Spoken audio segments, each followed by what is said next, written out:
Due to mature subject matter, viewer discretion is advised.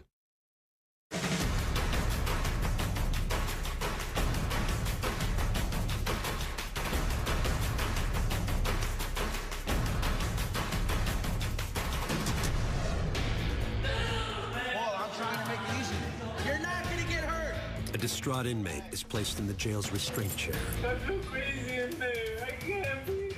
Now staff must unravel the mystery of what has him so upset. Please, my son, everything is everything. How much time have you done in this jail? About 31 years.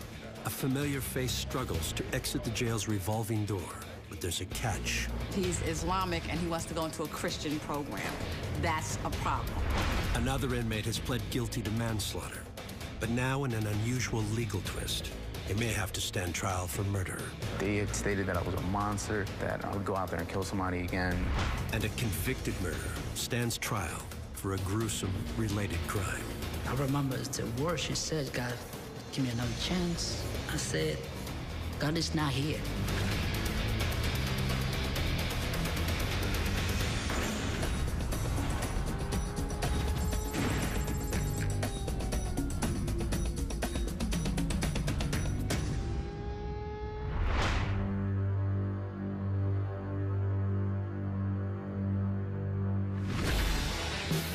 Many of the small towns in Bergen County, New Jersey, are considered wealthy suburbs of nearby New York City. But Bergen has a notable city of its own, Hackensack. And just outside downtown is the county's legal district, home to its courthouses, and the Bergen County Jail. Gentlemen, lock into your cells. You comply, you'll be allowed out shortly. It's a state-of-the-art facility. We currently have 277 sworn officers here, as well as 58 civilians. And close to 900 male and female inmates. Most have only been charged with crimes and are awaiting trial or the resolution of their cases. We out here, man. We in the belly of the beast. Many of those cases are resolved within days, but others can drag on for years. The challenge for those inmates is learning how to cope with monotony and confinement, fear and anxiety.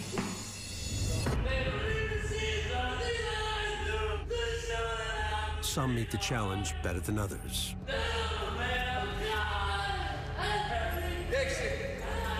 Dixon! Inside one of the jail's high security units, inmate Paul Dixon is having a difficult time. Paul. Nobody's hurting you. Just put your hands through so we get you out of here.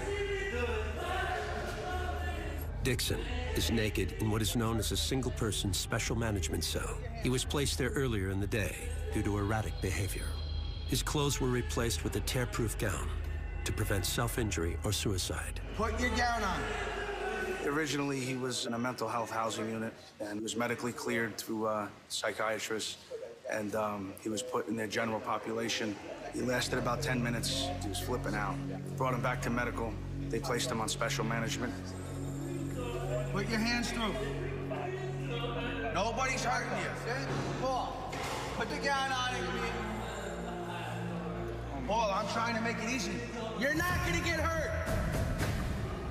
Sergeant Turi has decided to remove Dixon from his cell and place him in a restraint chair so he can be safely evaluated by medical staff. Yeah, come, Sonny John. Paul, relax. For legal reasons, jail policy is to videotape incidents such as this one. Nobody's hurting you. Listen, nobody's hurting you, okay? Relax. Grab him, Johnny. I got the gloves on. Right there, intake. Go ahead, go right there. Non-violent, taking intake. Dixon is back in jail on a parole violation. He had been sentenced to 101 days for third-degree theft. He's had prior convictions for theft as well. Please don't make me hurt me. You have to put him in the restraint chair until he calms down, gets evaluated once again by the medical staff, and then we'll take it from there. Whoa, nobody's hurting you. We're here to help you, all right? Relax. I'm not a bad guy. Look at me. Look at me. Nurse is gonna come in, check you out. Everything's gonna be fine. Don't let me, please. Just relax, all right? Relax, man. Relax. It's for the safety of himself, staff, the institution. It's basically a cooling off period, supervised by custody staff. Medical checks him out. Roughly an hour later, the officers return. Dixon has calmed down, and they feel he's now ready to be moved back to his special management cell. You done your time in the chair? We're gonna take you out of the chair, we're gonna bring you to South 1. I want to stay in the chair. Well, it's not what you want. It's not, you don't get what you want. This is, you know, you can't stay in the chair. We have to. I can't be in that room claustrophobic. I feel crazy in there. I can't, please. What's gonna happen if you go in the room? If you put me in medical, and no, you're not going. In the suit, I won't say a word. I go to sleep, please. I'm scared of that room. It's so small. It makes me feel crazy. It's the same size room. That's the thing. I can't. You have a window where you can see the outside. In medical, you have no window. Small. Please, no, I'm not lying. I need, please. I start hearing things and everything. Going over there, you chill out, you eat something, and you calm down, and you'll be all right. Dixon continues begging to be housed elsewhere, but after several minutes of coaxing, he agrees to return to his cell. Well, like I said, you'll see mental health tomorrow. In a nearby cell is Edwin Estrada, a friend Dixon met during prior stays here. Estrada says he didn't know Dixon was on the unit until he was awakened by his anguished cries. I hopped off the bunk and my port was open, so I looked in it, and I couldn't really see his face, but I remembered his voice. I'm like, yo, that's Paul Dixon. I know him. Estrada was surprised that Dixon, who's been to jail numerous times before, was so distressed. I'm not saying he was faking or anything like that, but sometimes you really do stress out in here. There's people that are not built for this.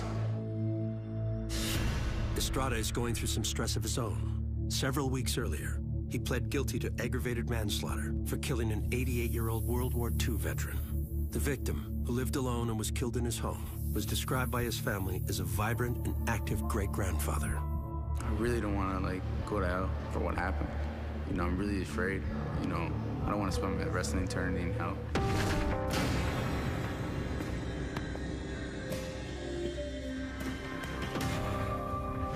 What had happened was I was smoking angel dust, and I had ended up in one of my friend's grandfather's house. Angel dust, gets you really paranoid, and I just went crazy. I lost my mind. I went into the kitchen, and I had grabbed the pan. It hit him, I think, twice or 3 times.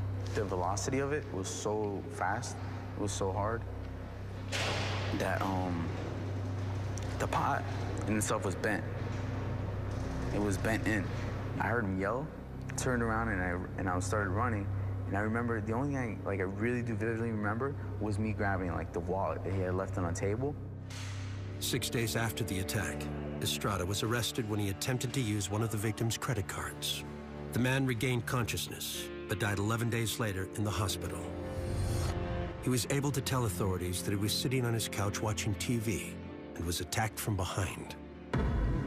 Estrada was originally charged with first-degree murder. In a deal with prosecutors, he pled down to aggravated manslaughter and was sentenced to 27 years in prison. But then his case took an unusual turn. Estrada's deal was approved by a judge who was sitting in for the presiding judge while she was on vacation. When the presiding judge returned, she overturned the deal. She was swayed by complaints from some of the victim's family members that 27 years was too light a sentence for such a brutal crime.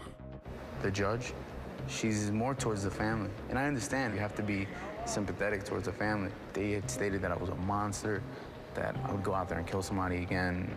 Estrada will soon return to court to find out if the judge is open to a new plea deal or will make him stand trial for murder, a crime punishable by life in prison. The judge, she just wants me to do life. If he goes to trial, I'm screwed. Coming up. Islam teaches about paradise. That sounds good. Right now, it sounds good.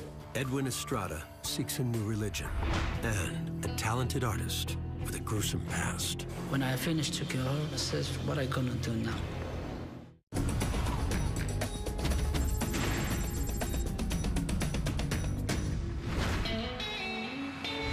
Bergen County, New Jersey is ranked as one of the most prosperous communities in the United States.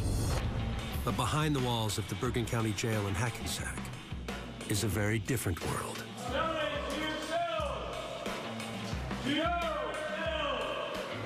In the maximum security unit, surprise searches for contraband are a regular part of life. Shakedowns here in the Bergen County Jail are performed on a continuous but sporadic basis.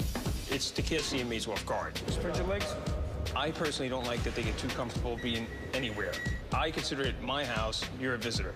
You get in there, you get too comfortable, too bad. We're just looking for contraband, anything that doesn't belong. As you can see, it can easily be used as a weapon, grab someone from behind, maybe choke them. Contraband can go from as far as a weapon, and it also goes to excess. Inmates are able to buy newspapers on commissary. If they have 50 weeks worth of newspapers, it's got to go. These guys are here usually for long term, so they usually accumulate a lot more stuff. Today, Julio Flores will lose some excess items in his cell. Back it up. Inmates are only allowed 2 pencils. Anything over that is confiscated. How many pencils do you think you lost here today? All right. I lose like 6, 7 pencils. It's very important, the pencils. Flores relies on pencils to create his art. It brings a small touch of beauty to an otherwise stark jail cell. He says it's a talent he only discovered in prison. God helped me to draw. I never draw in this way. God really showed me his favor, even when you are a killer. Flores may believe his art comes from God, but says he was on his own 5 years earlier, when he strangled his 28-year-old ex-girlfriend. I remember the word she said, God, give me another chance. While you were choking her? Yeah. I said, God is not here.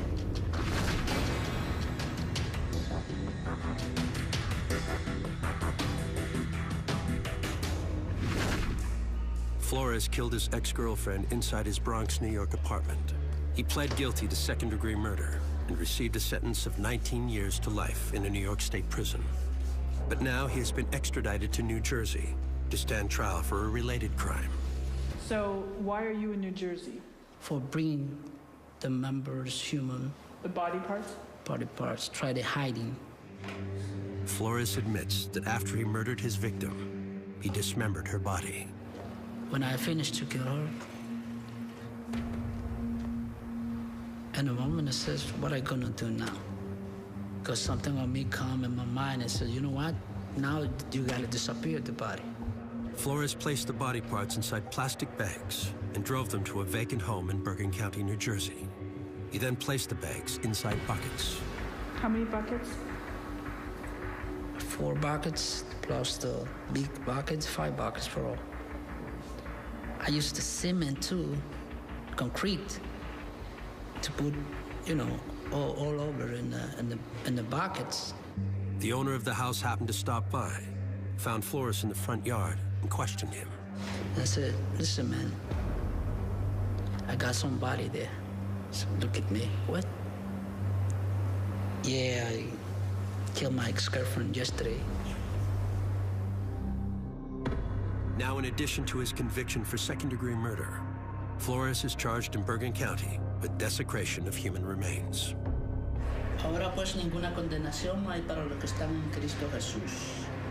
Though he's openly admitted to the act, this time he's pled not guilty and will soon stand trial. He says God led him to that decision. Why are you always smiling in the newspapers? In the moment he forgave me my sins, and I feel all my guilt is out of me. I'm so happy. I don't live with bad memories no more. I believe she's already free. God is love. While Flores may face incarceration for the rest of his life, Paul Abdul Wiggins hopes that his days in jail are nearing an end. How much time have you done in this jail? About 31 years. 31 years. Yeah. All right, so you got 19 years on me. Yeah. Wiggins has pretty much been a regular at Bergen County since age 18. The jail no longer has his earliest mugshots on record, but Wiggins says whether the conviction was for robbery, theft, possession, or dealing, all his crimes have centered around a voracious drug addiction. So this is every time Mr. Wiggins has ever been incarcerated in this facility, and it's 10, 20, 30, about 40 times When he first comes in, he's always it's on edge. Yeah, because he's high usually when he comes in. Coming off of drugs, he's kicking drugs. He doesn't want to talk. He doesn't want to be bothered. He wants to be left alone. He's agitated. So he's dope sick. And then once he comes around, he thaws out. He's usually pretty good. He's one of our frequent flyers, you know? Wiggins says that after all these years, he's finally had enough. Next year, I'll be 50 years old, man. And, this is the time that I'm really starting to wake up to all the things that I've been through in life. And I'm finally at that stage where I see things so much clearer, man. I mean, a whole lot clearer. Wiggins is currently in jail on his latest drug possession conviction. This time, his judge gave him a choice. Either serve 5 years in prison or enter a long-term residential drug rehab program. Upon completion, he would be released on probation. Wiggins is working with staff to get placed into a program, but until then, he must remain in jail. You know, sometimes it's difficult, man, to explain to people, you know, like how many times I've been in and out of this system. And it's sad, really.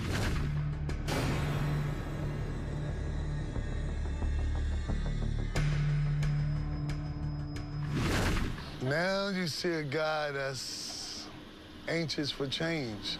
You know, I never thought I would live to see 30, but I'm here.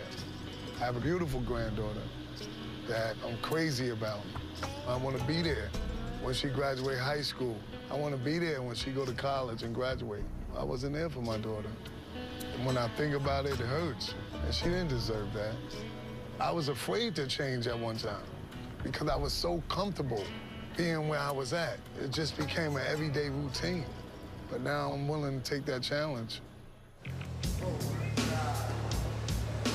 Wiggins, who works as an inmate food server, has spent so much time at Bergen County, he's seen staff come and go and advance up the ranks. You know, there's lieutenants, captains, wardens. They was officers when I first started coming in. LT. Paul, what's up? 25 years ago, Paul Akakios was a rookie here. Now, Lieutenant Akakios is one of the jail's highest-ranking officers. He's known Wiggins his entire career and says the younger version was a handful. It was a fight. Everything was a fight. And, you know, we wouldn't be standing like this with each other those years. We'd be fighting, rolling around on the ground. And it took him a while. But I do believe that everybody should be given an opportunity. And he told me, he said he never had an opportunity. So he's getting one now. And I think that if he walks the walk, because he's talking the talk, he'll make it. Yeah, I do. Coming up. Okay, why are you picking these programs? The program has a lot to offer me. Paul Abdul Wiggins pleads his case to a skeptical staff person. I promise you, I will not help you at all. And officers get to the bottom of Paul Dixon's breakdown.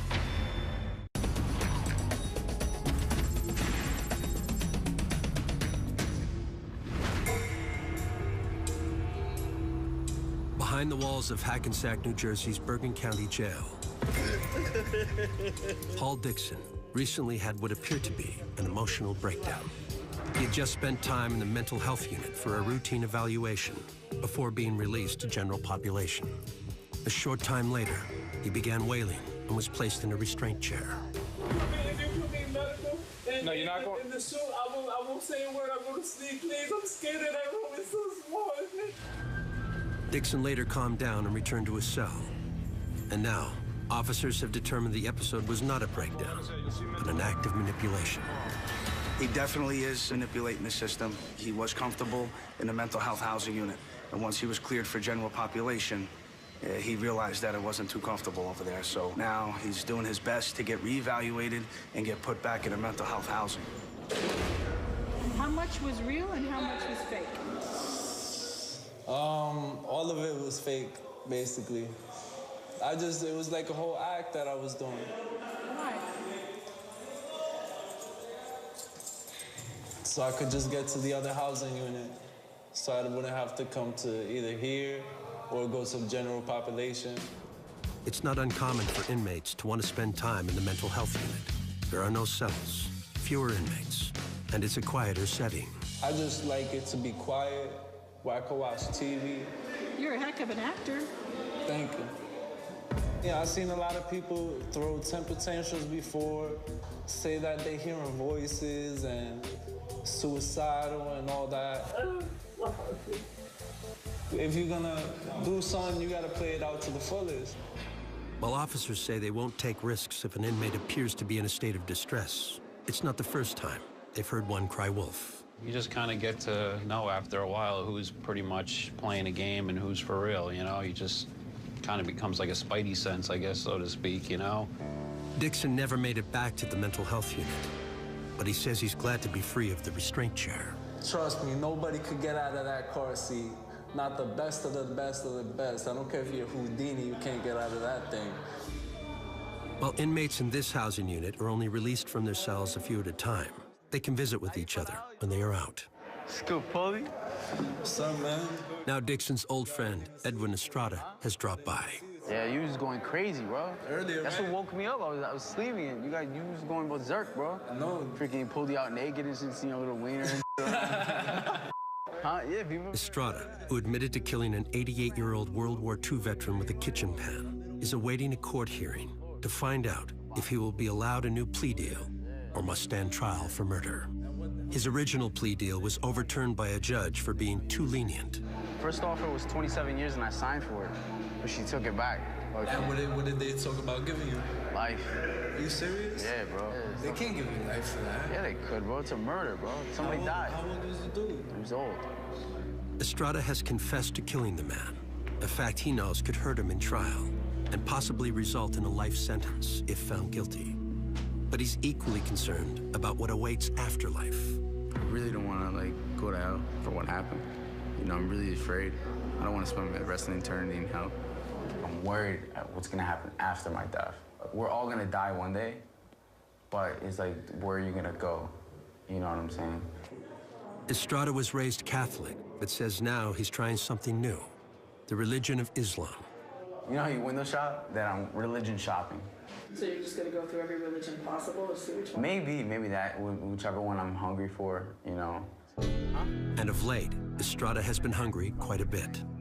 It is the start of the Muslim holiday of Ramadan, which requires followers to fast every day until sundown for an entire month. You supposed to be fasting. You ate I'm that bologna fasting. sandwich. I never ate that bologna sandwich. You ate it. As a matter of fact, you can ask him to 25, because I meant to ask him, you're my witness, I never ate that bologna sandwich. I feel more towards peace with Islam, because for some reason it's helped me settle my anger sometimes. And then Islam teaches about paradise. Right now, it sounds good. I really don't want to go to hell. Just sit down, bro. Coming up. You told me you want to be Muslim. I said, it's fine. You act, Yeah, I'm just too immature. That's just the bottom line. Edwin Estrada struggles with his new religion. And the jury returns a verdict for Julio Flores. I'm so happy, really, I'm so happy. Something touched me. Due to mature subject matter, viewer discretion is advised.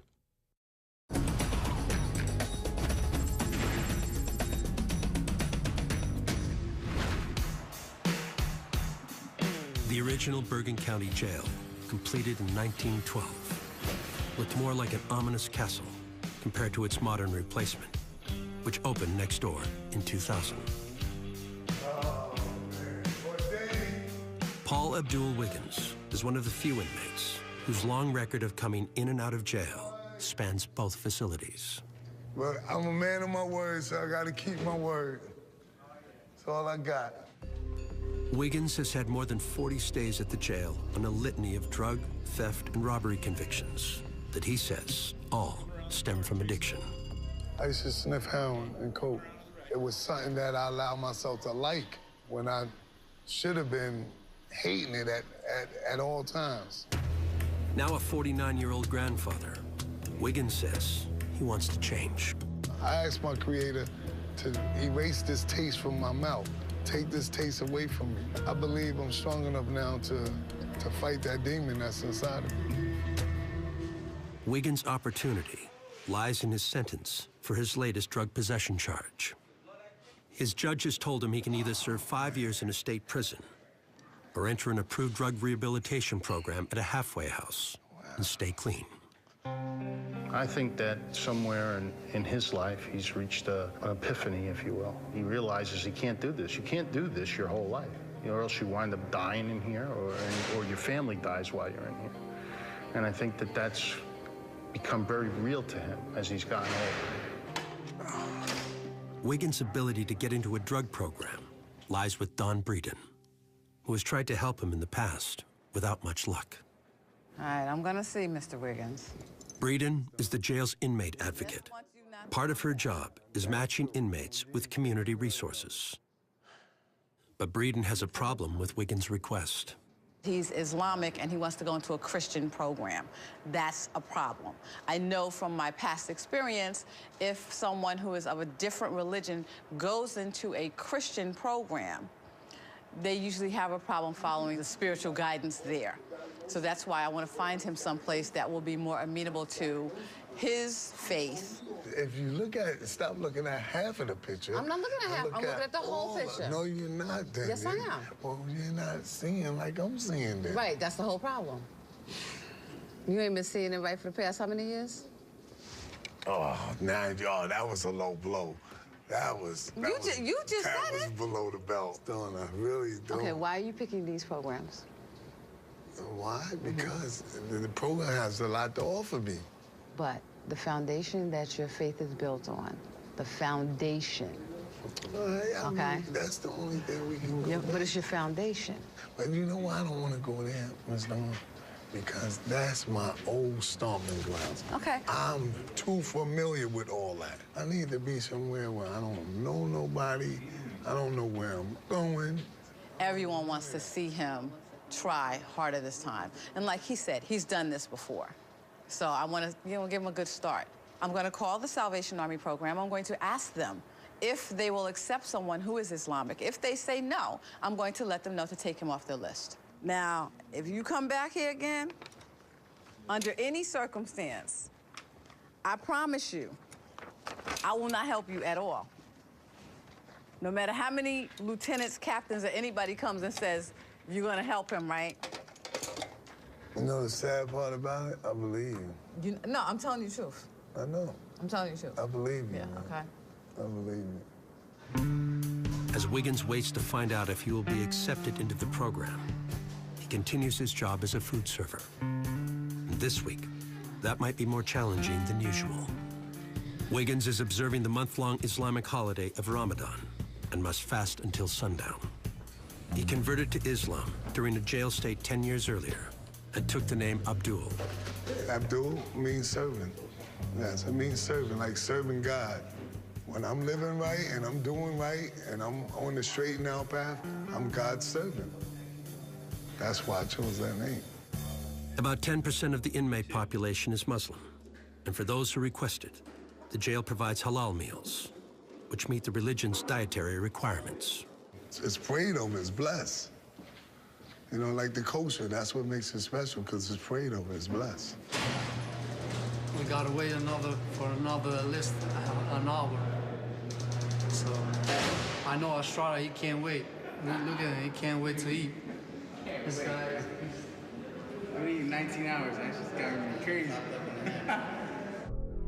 Edwin Estrada says he embraced the religion because, among other things, he fears going to hell as taught by his Catholic upbringing.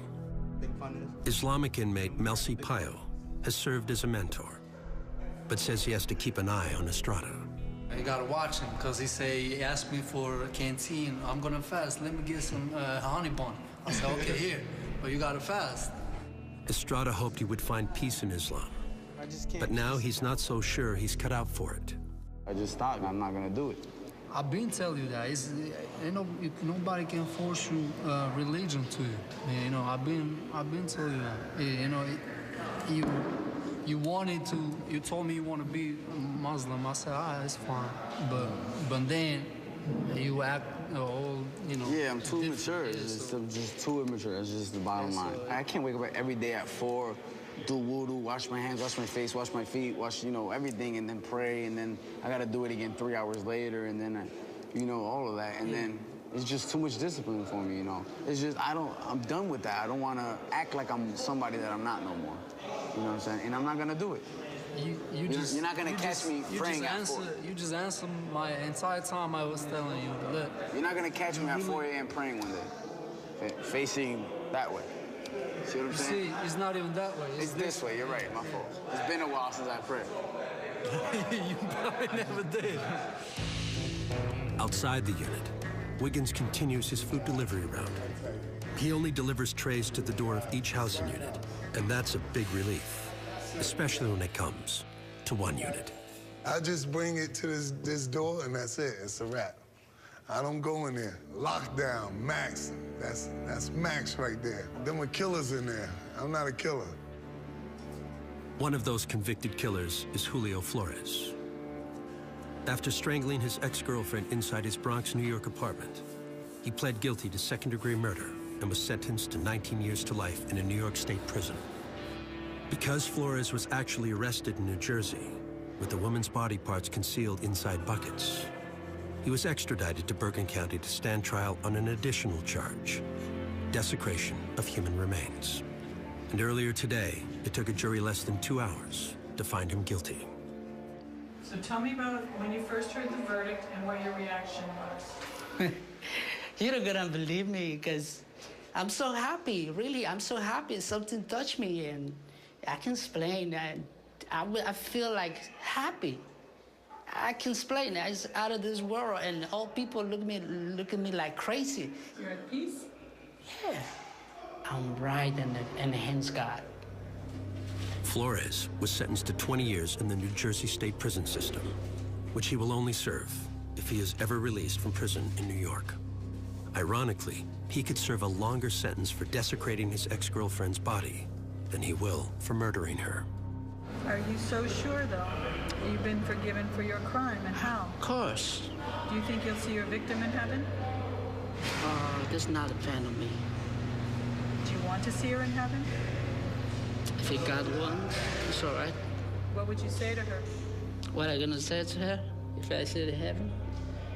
I think everybody, when they go to the heaven, is already forgiven. So you don't need to ask for forgiveness. Just call and love him. The same like a God loved you, and that's it. What I gonna say? Oh, I'm sorry for killing you or something? No, you don't need it because it's already done. Coming up. Inmate Estrada came to me earlier about feeling depressed. He suggested if inmate Sanchez can be his bunkie. Edwin Estrada requests some company, but might receive more than he bargained for. I've never seen anyone clean like that man cleans. If I was able to take him home, I would take him home and allow him to clean my house, because that's how good of a cleaner he is in here.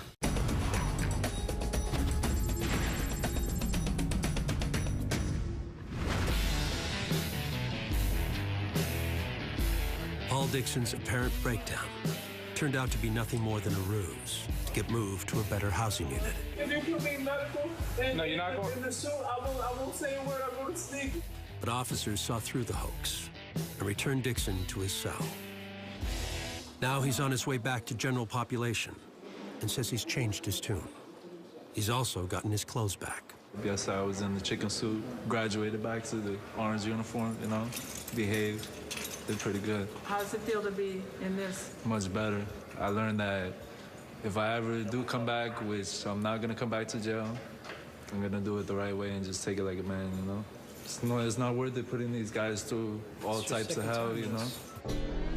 Dixon is in jail on a probation violation for third-degree theft, but will soon be going home. I went to court today, and they granted me time served, and they terminated my probation. So I'm waiting a little bit, probably another hour or so. I should be going home, you know? And now I can see my kids, see my family again, and work my way up, get back into school, and be successful, and accomplish things in life. I'm too old to be coming to jail, so take that advice and don't come to jail. Dixon's friend, Edwin Estrada, faces the possibility of never living in the free world again. He will soon appear in court to learn if his judge will entertain another plea deal or order him to stand trial for allegedly killing an elderly man with a kitchen pan.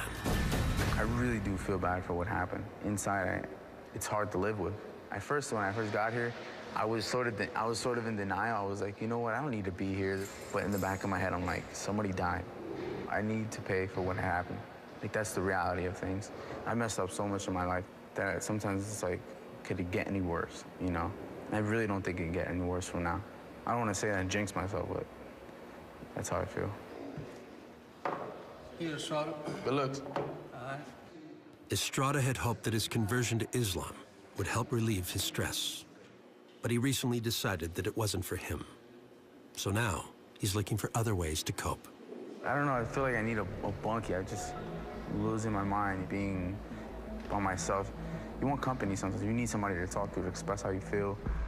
Inmate Estrada came to me earlier about feeling depressed, not talking to anybody. He suggested if inmate Sanchez can be his bunkie. If it helps Estrada out anyway, then helps me out because, you know, I got a lot of things going on. We don't want any suicide attempts and stuff like that. Get your stuff. You're going 48. Now? Yeah. I need to clean the room. The room is dirty. No, he clean. He clean? Yeah. Oh, yeah? Wilfredo Sanchez is known at the jail for being clean. Very clean. I've never seen anyone clean like that man cleans. Yeah, I was gonna clean the whole room because the Sanchez needs to come in. You know, I'm gonna clean the cell out before he moves in, you know? Because, like, my mom always told me, like, when you clean, it has, like, cleaner energy and stuff, like, you feel better and stuff. Do you have any concerns about them bunking together? No, not at all, because Sanchez, he's a good worker. Estrada, sometimes he still gets depressed every once in a while, and they can watch each other. But shortly after Sanchez moves in, there's a problem. He thought the room was good, but he didn't give me a chance to scrub the floor, clean the bathroom. Clean, you know? So we gotta do that when we come out right now, so. It's crazy. It's toilet, bro. We gotta clean, that's it. What? That's the depression, though. You see my toilet? Not like that, in my sink, too. He's the cleanest man on the You team. see my toilet in the sink? Not like that, bro. Inmate Sanchez is a unit worker. We need to keep the units as clean as possible, and he does the best job out of all of the workers that we have. So I use him as often as I can. He'll go in, he'll scrub from ceiling to floor, and I mean wets the ceiling, the walls, and then he takes the squeegee and he squeegees the whole cell down. The bunks get cleaned, all the metal gets cleaned. So much shampoo, but the smell is good. I'm telling you, when he leaves, it's clean. I even allow him to clean the officer's bathroom because he does such a good job. If I was able to take him home, I would take him home and allow him to clean my house because that's how good of a cleaner he is in here. My mom tell me, say, Willie, where's your room? Your room clean, very clean? My mom, yes. What is the toilet? Very clean. So, Edwin, did you count on this? Nah, I didn't. It smells like a rat dying in here. Coming up. I'm working trying to get something like 15 to 20. I just want you to be realistic. A counselor tries to temper Edwin Estrada's high hopes before he heads to court to learn his fate. And two of my greatest fears is me dying in prison and my mother passing my money. I don't ever want that to happen. Paul Abdul Wiggins stares reality right in the face.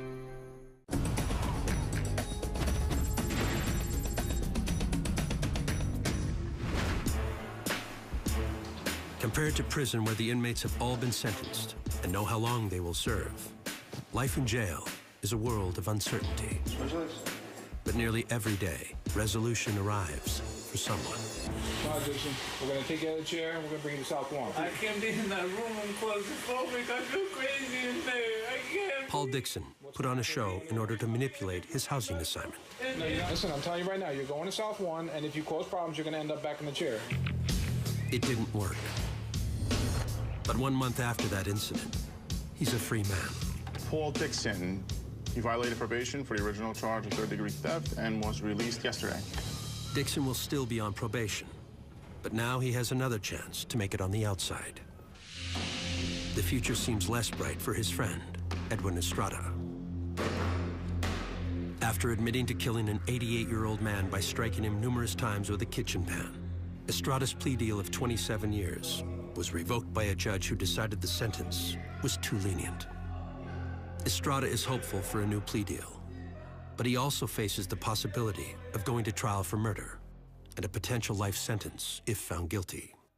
Helping him through it is mental health clinician Jackie Gill. Because Edwin is facing very serious charges and his case has taken some twists and turns that we didn't expect, I've been seeing him the whole time he's been here. Good morning. We've just worked with the possibility of life. That's the reality, that he is going to prison for a long time. So to skirt around that issue would do him a disservice. On the new attorney and stuff, I'm working trying to get something like 15 to 20 with this new attorney. That would be a lot different than I'd be happy. What we planned for in the past. I wouldn't be happy, to tell you the truth. I would be content. How realistic do you think that option is, the lower? The lower number? I just want you to be, and you know we've talked about this all the time, is being realistic to what the situation is and realistic of all the possible outcomes. Yeah. So, you know, whereas 15 to 20 would be great, we've also talked about 28, and we've also talked about 40 and life. That's crazy. It is crazy, but... There's no way I'm gonna accept a plea deal for 40. I might as well go to trial. You know, that's crazy. I'm not gonna do that. Like you say, you have to be realistic. At the same time, I need to look at both sides, you know what I'm saying? I have to look at being realistic, and at the same time, I have to look at being hopeful and stuff. There's always hope, but it's a slippery slope because you don't want to bash their hope or hinder their hope, but you got to balance it with the reality. Hopefully, everything goes well because I can't do life. Like,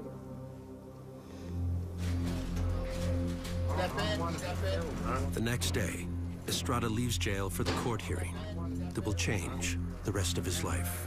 The victim's family, I guess they want me to do life. If I was in their position, I could see where they're coming from, but I just don't think I deserve to do life. Just before he enters the courtroom, Estrada is summoned to a private meeting with his attorney, where he will presumably learn his fate. Moments later, he has his answer. There is no deal today. They want to bring me to trial, and I'm fine with that, you know? I thought earlier you said you weren't. I guess I can't do anything about it, so I have to accept the fact that I'm going to trial. If I lose, I end up getting probably life. Estrada was 18 when he was arrested for this case. Watch your step, gentlemen, watch your step.